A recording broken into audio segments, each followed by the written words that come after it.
Hola amigos, Adrián Salvucci nuevamente desde Buenos Aires en la República Argentina. He decidido titular este video Alerta Argentina, pues quiero alertar al pueblo argentino sobre la posibilidad cada vez más cercana de que se produzca una fractura territorial incluso en nuestro país, y lo que voy a describir acá y el mecanismo a través del cual se pretende llevarla a cabo es válido también para otros países, al menos de la región sudamericana, que con otras características pueden enfrentar problemas semejantes. Hablemos primero del contexto en el cual quiero describir esto. Desde fines de la Segunda Guerra Mundial, la humanidad ha quedado regida por un gobierno mundial de hecho. Es un gobierno mundial que ha logrado privatizar prácticamente todo el poder económico, tecnológico, financiero, militar, mediático, social, académico, político desde luego, han logrado privatizarlo en estas pequeñas estructuras, que luego se han dado a sí mismos una nutrida red de entes de planificación para ver cómo llevar adelante este poder en beneficio propio, que son lo que ellos llaman los think tanks, los bancos de cerebros, notablemente el CFR, el Council on Foreign Relations, sobre el cual centré mi libro El cerebro del mundo, la cara oculta de la globalización, la Comisión Trilateral, el grupo Bilderberg, el Foro Económico Mundial, el World Jewish Council, AIPAC, el American Israeli Public Affairs Committee, que detenta gigantesco poder, la America's Society, de sede en Nueva York, que tiene gran poder sobre los países latinoamericanos, el Council of the Americas, y ya en nuestras latitudes bonaerenses, el CARI, el Consejo Argentino para las Relaciones Internacionales, la DAIA, incluso la AMIA. Ahora, hoy el mundo está inmerso en una transición que pretende llevarnos de la globalización al gobierno mundial de derecho. Esto lo he descrito en varios videos que usted puede encontrar en YouTube sobre el nuevo orden mundial, cómo será el venidero gobierno mundial, previsiones para el año 2010 en adelante, donde describo esta transición de la globalización al gobierno mundial. Por supuesto, va a ser obligatorio y por supuesto lo van a presentar con un marketing adecuado. Van a decir que es en nombre del bien de la humanidad, de los derechos humanos, de la paz, del progreso, de la democracia y yo no sé cuántas cosas más. Es una verdad de perogrullo, pero la Argentina está en el mundo, con lo cual si viene un gobierno mundial de derecho, nos van a imponer que ocupemos el lugar que a ellos les conviene en ese gobierno mundial y no el que nos conviene a nosotros. Con lo cual, a poner las barbillas en remojo. Ahora bien, Argentina actualmente tiene 40 millones de habitantes aproximadamente. Sin embargo, tenemos 5 veces el territorio, por ejemplo, que Francia, que tiene 65 millones de habitantes. Cuando en algún momento desde los centros de poder de este gobierno mundial de derecho, Londres, Nueva York, Frankfurt, nos vengan, Washington por supuesto, y nos pregunten, nos digan, ustedes tienen demasiado territorio, y nos exijan participar o ceder territorio para hacer una redistribución más equitativa del territorio, por supuesto siempre en nombre de la humanidad, del bien, etcétera, etcétera, ¿qué les vamos a decir? Y si no nos gusta la propuesta, porque va a ser absolutamente vejatoria de nuestros intereses, ¿qué vamos a poder hacer para defendernos? Si, por ejemplo, vayamos a lo primario, gracias a los desastres cometidos por los generales traidores liberales que usurparon el poder a partir de 1976, seguido por la traición de Alfonsín y de Menem que prácticamente destruyeron las Fuerzas Armadas, proceso seguido por De la Rúa y completado de una forma catastrófica por el matrimonio delictivo Kirchner, hoy la Argentina no tiene forma de defenderse. No solo porque no tengamos Fuerzas Armadas, lo cual ya es un dato en sí, no tenemos Fuerzas Armadas, algunas que sean creíbles, sino porque también se ha destruido el sistema educativo y a través de los multimedios se ha desestructurado, se ha desculturizado a buena parte del pueblo argentino que ya ni siquiera sabemos para qué sirve el territorio y por qué hemos de defenderlo. Hoy la Argentina no es un país independiente, porque un país independiente solo lo puede ser por voluntad y decisión propia, de mantener su independencia, de mantener su integridad, no solo territorial, cultural, histórica, de sus tradiciones económicas, financieras, sociales, etc. Hoy la Argentina no está invadida no por voluntad propia, hoy la Argentina no está invadida porque desde los centros de poder han decidido que todavía no llegó el momento. El día que decidan que llegó el momento para tomar, por ejemplo, la Patagonia Argentina, les pregunto, ¿qué podemos hacer nosotros para evitarlo? Nada, porque Argentina está absolutamente indefensa y vulnerable debido a la traición de los Alfonsín, los Menem, los De la Rúa y los Kirchner. Con lo cual, insisto, a poner las barbillas en remojo. Segundo, la Argentina es muy apetecible. Argentina tiene recursos naturales y riquezas materiales incalculables, invaluables, gigantescas, enormes. En términos económicos, ¿cuánto vale la Argentina? Incalculable, no se le podía poner una cifra. En términos geopolíticos, sociales, políticos, aún más. Sus bellezas físicas, para el turismo, por ejemplo, sus cumbres nevadas, sus enormes pampas, sus miles de kilómetros de costas y playas, cataratas, ríos, quebradas. La Argentina es como una hermosa niña de 18 años, sumamente apetecible, y hay muchos lobos rodeando. Un buen padre, una buena madre, un buen hermano, la cuida la nena.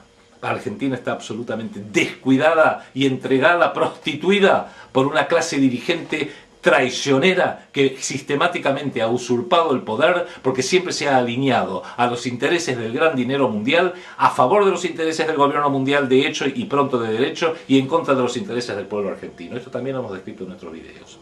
Argentina podría albergar cómodamente una población de 240 millones de habitantes, y sin embargo apenas tenemos 40 millones. Ahora bien, uno diría, en medio de un país tan enormemente rico, con tantos recursos, esos apenas 40 millones de argentinos debieran vivir como duques, debieran vivir como ricachones, al menos como suizos. Y sin embargo, miren qué bien que está urdido esta trampa, que con apenas 40 millones de habitantes, más de la mitad de nuestra población está por debajo de la línea de pobreza. Y eso es gerenciado por los traidores y cobardes que usurpan el poder sistemáticamente.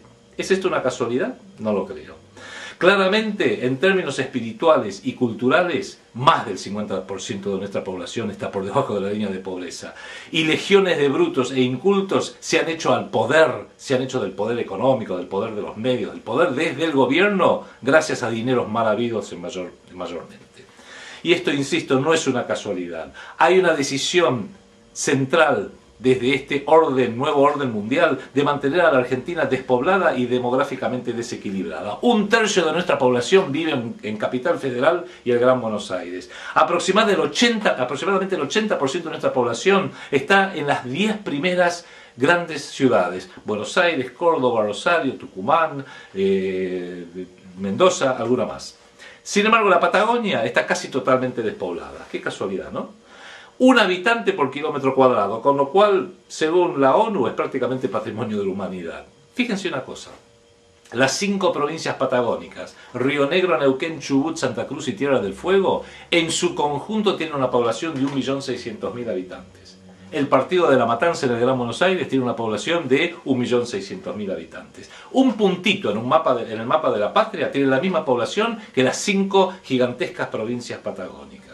Son distorsiones feroces que han sido impuestas con la connivencia y la anuencia de los gobernantes locales por el Fondo Monetario Internacional, por el Banco Interamericano de Desarrollo, por el Banco Mundial, por el consenso de Washington, por la geopolítica de Estados Unidos y de Gran Bretaña y del Estado de Israel, con excusa siempre, o una de las principales excusas, y de esto he hecho un video específico, de la deuda externa. Todo avalado por la guerra psicológica de los multimedios que lograron hacerse del control, por ahora el control del Estado y del territorio, pero que ahora quieren directamente hacerse cargo del mismo en su totalidad. Y como siempre, los pudientes quieren que este territorio, que lo consideran ya de ellos, esté siempre desalojado y libre de intrusos. Y los intrusos somos usted, señor, usted, señora, y yo, los argentinos que vivimos acá. Tercero, miremos un poquito la cronología de este copamiento del territorio nacional. Yo quisiera empezar con un año que es un año clave para toda América, 1776. El 4 de julio de 1776, las 13 colonias norteamericanas se declaran independientes de la primer potencia del planeta, de Inglaterra, y lucharon una guerra revolucionaria de independencia realmente heroica. Ganaron y siguieron ganando, y de esas 13 colonias originales, hoy son la superpotencia de 50 estados de la Unión Norteamericana. Pero menos de un mes después de ese 4 de julio de 1776, un 1 de agosto, por cédula real, el rey Carlos III de España crea el Virreinato del Río de la Plata, un concepto gigantesco geopolítico bioceánico sobre el Atlántico y el Pacífico, que abarcaba lo que actualmente es Argentina, Paraguay, Uruguay, buena parte de Chile, buena parte de Bolivia y algunas de las secciones de lo que hoy es el sur de Brasil. Desde entonces nosotros, en vez de crecer, nos fracturamos en distintos países: Uruguay, Paraguay, Argentina, Chile, Bolivia, bueno, Brasil fue fue cedido ahí, y la Argentina terminó con esta forma de bife de chorizo que parece que le gustó tanto a los británicos durante más de un siglo. Pero casualidades de las cosas, en ese año de 1776, el 9 de marzo, Adam Smith publica La riqueza de las naciones, que es la Biblia, por así decirlo, del liberalismo económico. Y un 1 de mayo, siempre de ese mismo año de 1776, Adam Weishaupt funda los Illuminati de Baviera, que viene a ser uno de los grupos que culturalmente, hasta religiosamente, viene promoviendo este gobierno mundial en el largo plazo. Las apetencias de este sistema mundial de poder es sobre todo el Cono Sur, centrado en la República Argentina, que ha sido el pedazo más fuerte y peligroso del ex virreinato del Río de la Plata.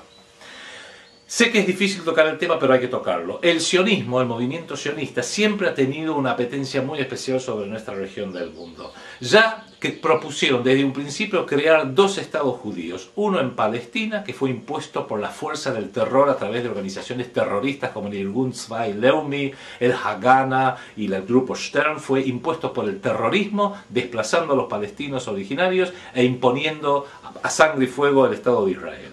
Y otro, por supuesto con la anuencia de Estados Unidos, Gran Bretaña, Francia y la ex Unión Soviética. Y otro en la Argentina, y esto no son imaginaciones mías. Theodor Herzl y también Leon Pinsker, que son los padres del sionismo, pero muy especialmente Theodor Herzl, que era un brillante abogado vienés, escribe un libro en 1896 que se llama El Estado Judío, donde propone crear justamente 2 estados.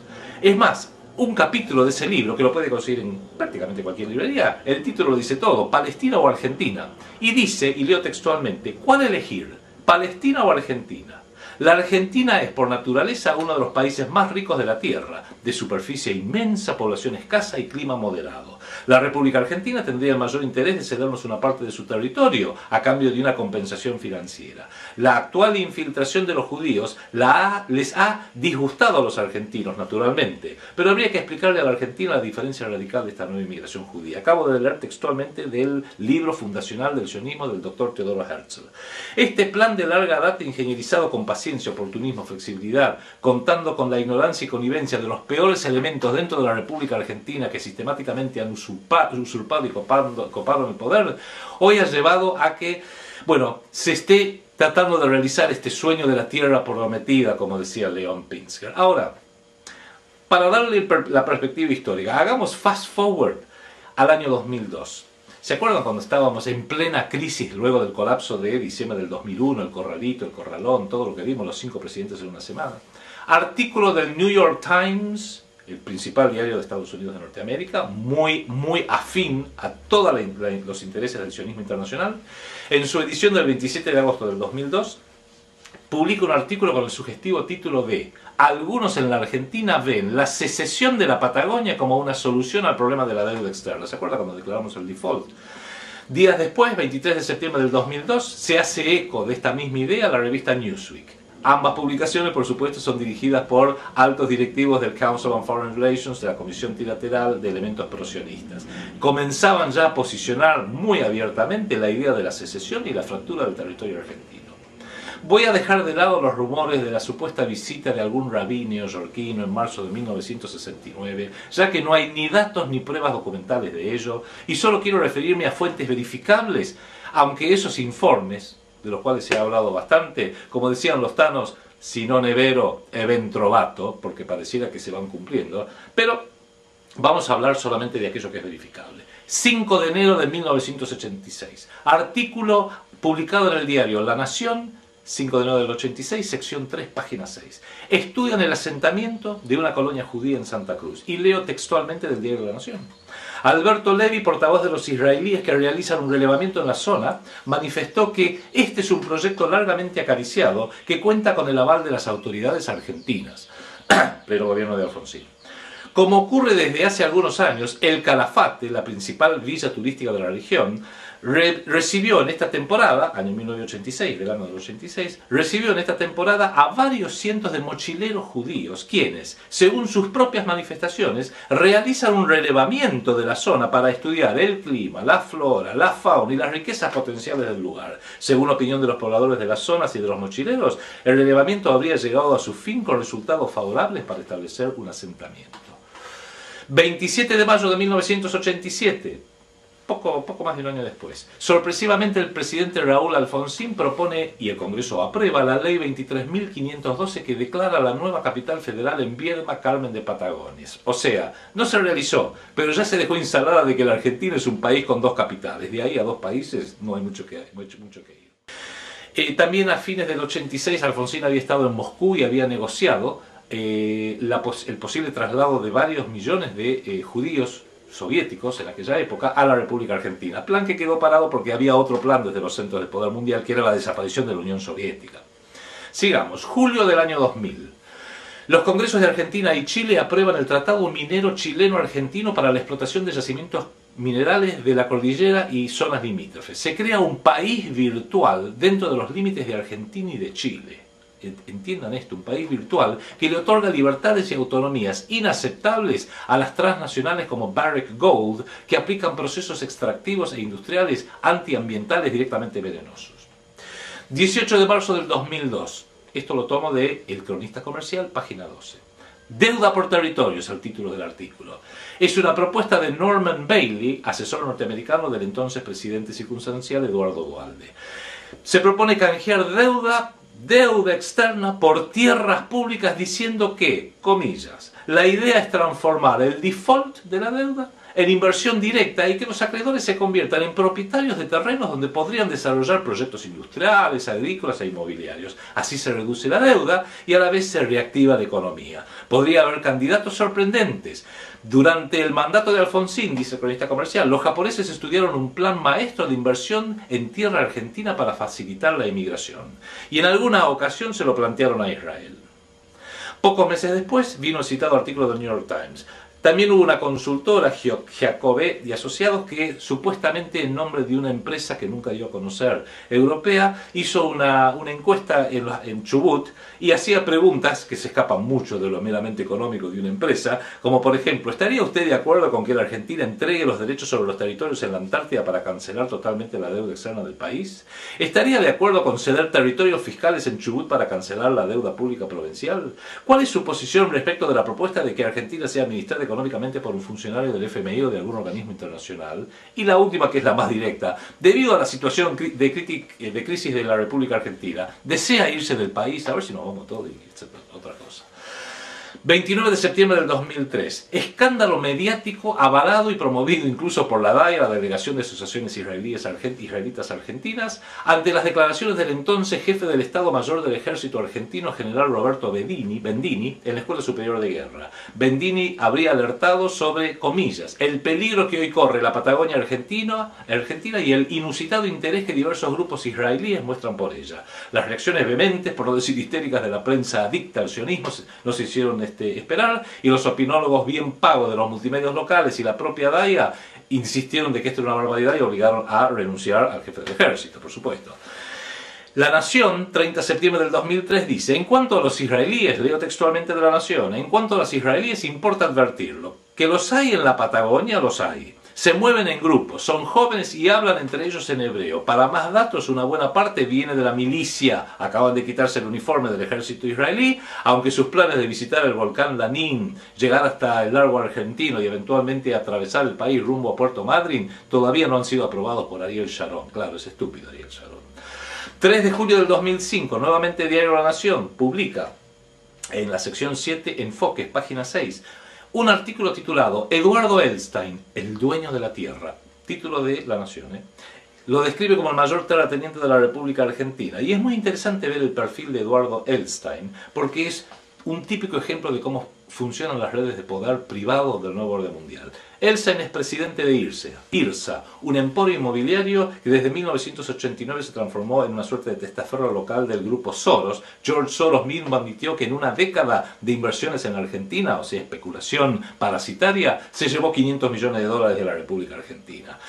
Elstein es miembro de la American Society, de David Rockefeller y de William Rhodes. Fue nombrado en el año 2005 tesorero del Congreso Judío Mundial, el World Jewish Congress, por su presidente, amigo y socio, Edgar Bronfman, una de las mayores fortunas del mundo, y también miembro de la Comisión Trilateral del CFR, de la Logia Masónica Exclusivista B'nai B'rith y de la Fuerza de Choque Sionista Anti-Defamation League de Nueva York. Es dueño del banco hipotecario, lo hizo, que hoy es presidido por Clarissa Lifsik de Stoll, nombrada por el señor Elstein, y entre sus directores cuenta a Jacobo Dreisen, coartífice del catastrófico megacanje de junio del 2001 con Domingo Felipe Cavallo.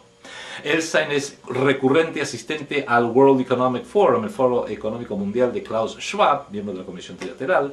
Es dueño de grandes shoppings en Buenos Aires, Alto Palermo, Patio Bullrich, Paseo Alcorta, Design Center, Abasto, de grupos ganaderos y agrícolas en todo el país a través de su empresa inmobiliaria Cresud, de lujosos hoteles como el Intercontinental, el Sheraton Libertador y el Yao Yao, que de Bariloche, que se cierra a veces para pesaje, exclusivamente para uso del señor Elstein y sus amigos, de edificios emblemáticos como el Rulero de Retiro, Laminar Plaza de Catalinas, la Torre Microsoft y otros emprendimientos en Caballito y en la provincia de Neuquén. Es dueño de una estancia de 100 hectáreas en la península Quetrihué, sobre el lago Nahuel Huapi, que va desde el bosque de Arrayanes hasta Villa La Angostura. Entre sus socios está Samuel Zell, uno de los 5 principales dueños de bienes inmuebles en Estados Unidos, Michael Steinhardt, de un fondo de inversión, Marcelo Midlin, ex socio, porque fue vicepresidente de IRS hasta el año 2003, también miembro de la American Society de David Rockefeller, y juntos también fundaron en su momento el fondo de inversiones Dolphin. Es presidente de la filial argentina de la Fundación Internacional Hiller de Estados Unidos, dedicada a ayudar económicamente a jóvenes de la colectividad judía, supongo que a lo mejor a los mochileros que van a la Patagonia. Es activo militante del movimiento ortodoxo judío Yabad Lubavitch. Veamos, en los últimos 15 años en la Patagonia Argentina, enormes extensiones han sido adquiridas en toda la Patagonia por supuestos inversores y por supuestos conservacionistas. Carlo y Luciano Benetton, italianos, 900.000 hectáreas en Neuquén y Chubut. Ted Turner, Estados Unidos, el dueño y fundador de la CNN, 5.000 hectáreas en Bariloche, que privatizó lagos, montañas, etc. Douglas Tompkins, tanto en Argentina como en Chile, especialmente en Chile. George Soros, húngaro-estadounidense. George Bush, la familia Bush. Joseph Lewis, supuesto británico, dueño de Planet Hollywood, que construyó un aeropuerto en el Bolsón, cerca del Bolsón, que tiene una pista como la de Aeroparque, para que puedan venir los aviones fácilmente ahí. Daniel Lerner, presidente de Walt Disney en Latinoamérica. Ward Lay, incluso ya más cercano a nuestras latitudes, el jefe de gobierno de la Ciudad Autónoma de Buenos Aires, Mauricio Macri, cuya familia es socia de los Huerten y también de intereses israelíes, ante el escándalo, ustedes recordarán de las luchas ilegales promovidas por el primer jefe de policía metropolitana que él nombró, Jorge Elfino Palacios, dijo Mauricio Macri en el programa Los Tres Poderes por América TV el 23 de noviembre del 2009 lo siguiente. Cuando el periodista le pregunta a Mauricio Macri, ¿por qué insististe en darle el cargo que le diste a Palacios, quien estaba objetado por su relación con el caso de la AMIA? Y Macri contestó: ¿quiénes son los que pueden tener una foto más clara de qué es lo que pasa realmente en la Argentina con la seguridad que los servicios de inteligencia mejores del mundo tipo Mossad israelí? Entonces, dice Mauricio, fuimos a la embajada de Estados Unidos y a la de Israel y les dijimos: queremos que nos recomienden cuál es el mejor policía. Y las dos embajadas de Estados Unidos y de Israel, sin hablarse entre sí, dijeron: el señor Palacios. El periodista insistió y le dijo: ¿fue una recomendación entonces de dos gobiernos extranjeros, de dos sedes diplomáticas? Y Macri contestó: ¿de dos servicios de inteligencia extranjeros que saben mucho quién es quién? Ya lo creo. Este hombre, Palacios, había sido condecorado también por la DAIA y por el gobierno de Israel por su actuación todos estos años, incluso en el tema de la AMIA. O sea, el Estado de Israel y el Servicio Secreto de Israel hasta nombra el jefe de policía de la ciudad de Buenos Aires. Sigamos. 19 de octubre del 2008. La Nación. Siguiente título: ecomillonarios en la Patagonia quieren recuperar, escuchen esto, los pastizales templados. ¿Quién está preocupado por los pastizales templados de la Patagonia y de buena parte de la Argentina? Una ONG ambientalista que se llama The Nature Conservancy. Sus directivos incluían presidente Henry Paulson, ex CEO de Goldman Sachs y en ese momento secretario del Tesoro de George W. Bush; Roberto Hernández Ramírez, presidente y principal accionista del Banco Banamex de México; Mark Terchek, directivo de Goldman Sachs; entre sus aportantes la Fundación MacArthur, Hewlett Packard, General Motors, Xerox, American Electric Power, Procter & Gamble. ¿Usted cree realmente que Hank Paulson y otros directivos de Goldman Sachs les interesa un bledo los pastizales de la Patagonia? ¿Qué se viene ahora?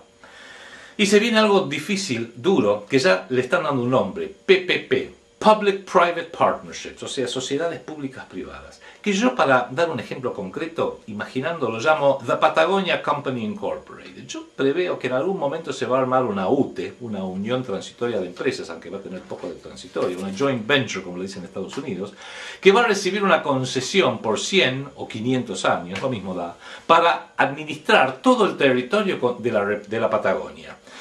Va a estar constituida esa UTE por grandes empresas e instituciones multilaterales, la ExxonMobil, la British Petroleum, Repsol, la YPF del gaucho Eduardo Eskenazi y de los Kirchner, dos que se robaron directamente YPF, la Texaco, Shell, la Barrick Gold, megabancos como Citicorp, JP Morgan Chase, Goldman Sachs, el HSBC, grandes industrias militares como la Lockheed, General Electric, General Dynamics, Rolls-Royce, United Technologies, Boeing, Halliburton, British Aerospace, operando con potenciadas estructuras del Fondo Monetario Internacional, del Banco Mundial, del Banco Interamericano de Desarrollo, junto con agencias gubernamentales como la Agencia de Seguridad Nacional de Estados Unidos, la CIA, el Mossad, el MI6 británico, más algún representante para guardar las formas del Estado argentino, y van a directamente quedarse con el control sobre la Patagonia. Le van a dar un logo, van a dejar que la bandera argentina flanee ahí, total un tiempo, no importa, pero el franchising que van a recibir es que se van a terminar quedando con la Patagonia. Y quizás para darle mayor credibilidad no se sorprendan que pongan a un Kirchner como presidente del directorio. O sea, un par de Kirchners como CEO, como gerentes generales de la República Argentina Pública, que luego devengan en los CEOs o los gerentes generales de una Patagonia Inc. o Patagonia Limited, lo mismo da. Insisto, este es un plan de larga data. Esto es lo que les acabo de describir, es la punta del iceberg, del témpano. Nos tienen que aplastar. Estas tierras siempre han sido díscolas. La Argentina ha sido así. En 1806 y 1807 echamos a los ingleses en sus invasiones. En 1810 rechazamos a España y en 1816 encima ganamos. De 1835 a 1852 Juan Manuel de Rosas rechaza las logias pro-británicas y todo esto fue simbolizado, esta defensa del territorio nacional y de la idiosincrasia nacional en la vuelta de obligado ese glorioso 20 de noviembre de 1845. Luego el gran Don Hipólito Yrigoyen a principios del siglo XX rechaza las imposiciones norteamericanas y mantiene una neutralidad durante la Primera Guerra Mundial y ni siquiera nos metemos en la Sociedad de las Naciones. A partir de 1943 también rechazamos los argentinos que se nos fuera impuesta tener que luchar del lado norteamericano, británico y soviético en la Segunda Guerra Mundial contra Italia, Alemania y Japón. Para colmo, bueno, ahí empieza Perón con la tercera posición, que fue la negación de todo este sistema mundial, y muchas alertas nos hizo respecto del año 2000, que por supuesto hemos desoído. Nos quieren imponer su voluntad sí o sí. Para colmo, en 1982, con un pésimo gobierno en el poder, hicimos la guerra de las Malvinas y la Fuerza Aérea y el Ejército lucharon y lucharon gloriosamente, hundiéndole barcos a su graciosa majestad. Habrán dicho en los centros de poder, si los argentinos hacen eso con un mal gobierno, ¿se imaginan lo que pueden llegar a hacer con un buen gobierno? Por eso el escarmiento no se hizo sentir, destrucción de las Fuerzas Armadas, destrucción de la economía, destrucción de la cultura, destrucción del sistema educativo, urdido y perpetrado por traidores internos para generar lo que hoy tenemos, un pueblo confundido, desorientado, castigado, arrastrado a la inseguridad, agredido por sus propios gobernantes permanentemente que le roban su dinero, le roban su bienestar, le roban su educación, le roban su historia y sus valores. ¿Qué mejor forma de dominar un país que este? Ahora entienden por qué la destrucción de las Fuerzas Armadas, ahora entienden por qué la imposición de la democracia. Yo estuve leyendo la Constitución Nacional y en ningún lugar dice que somos una democracia, dice que somos una república, porque esta democracia está subordinada al poder del dinero y lo único que tenemos hoy, que sufrimos hoy, es la mejor democracia que el dinero puede comprar. ¿Entienden por qué la destrucción de la educación, el porqué de la pauperización de la mayoría, el porqué de bienestar para solamente 5 millones de argentinos que sirven de gerentes y el resto que se muera de hambre? ¿Por qué desde los multimedios nos imponen la basura permanente? ¿Por qué la imposición de la droga, que es todo un sistema?